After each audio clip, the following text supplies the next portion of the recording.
La Mayenne est un petit département de 300 000 habitants, plutôt vert et fort agréable à visiter. Au gré des vallées, des cours d'eau et des bosquets, on peut découvrir pas moins de 400 châteaux habités, donc privés. Particularité mayonnaise, ils sont bien souvent difficiles à débusquer.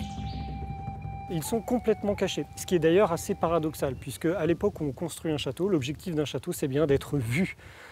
Or, aujourd'hui, on se rend compte qu'effectivement, progressivement, ces châteaux ont été entourés de bois, de forêts, de nature qui vient finalement isoler ces châteaux. Alors que la base même d'un château, à l'origine, c'est bien d'être vu, autant par son ennemi au Moyen-Âge que par ses voisins pour la période moderne.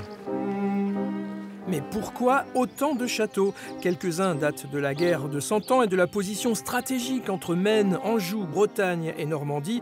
D'autres sont liés aux riches industries du territoire. Enfin, il y a eu des Parisiens fortunés et anoblis, venus construire leur maison de campagne de 40 pièces. Toutes les époques sont représentées. Il y a beaucoup de sites qui sont reconstruits ou remodelés au XIXe siècle. Ce n'est pas forcément des reconstructions totales. On garde souvent une partie de l'édifice antérieur, mais on a aussi une forte représentation sur les périodes Renaissance et médiévales aussi. Le label La Route des Joyaux de la Mayenne propose une sélection de châteaux à visiter. Parmi les plus beaux du département, celui de Bourgon, une pépite dans un cadre préservé. Ce couple de retraités venus du Nord est arrivé là, un peu par hasard. Alors nous, en fait, on ne cherchait pas vraiment un château, on cherchait une forêt et des jolies pierres. Et on a trouvé une petite forêt et une grande maison. Donc c'est un peu le paradoxe. Et puis tout doucement, en fait, au bout de 4-5 ans, on venait en week-end prolongé, et puis après on s'est dit non, c'est notre maison, quoi. On a déménagé notre pyjama et maintenant c'est ici. Mais la vie de château, curieusement, c'est un peu comme vivre à la ferme.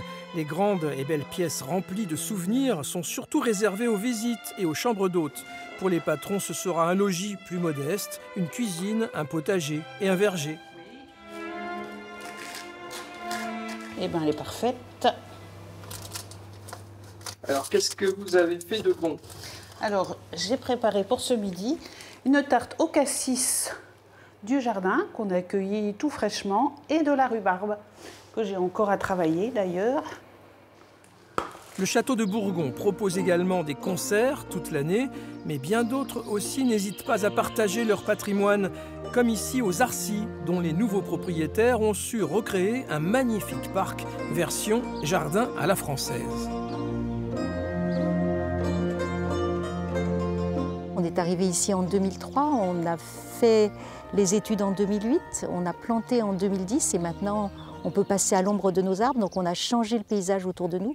Et il est accessible au public? Il est accessible au public, tout à fait, de fin avril aux Journées du patrimoine.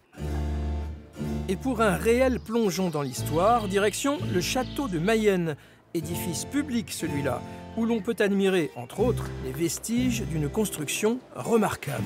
C'est un des châteaux les mieux conservés en Europe de cette époque, c'est-à-dire on est à l'époque carolingienne. Le château il a été construit autour de 900-920. Donc à l'époque, il n'avait pas cette allure-là, bien sûr, mais ce qui est exceptionnel à Mayenne, c'est qu'il est conservé en entier la pièce d'apparat dans laquelle on est, qu'on appelle une aula, qui a donné le mot hall, qui était la salle de réception du palais carolingien au Xe siècle.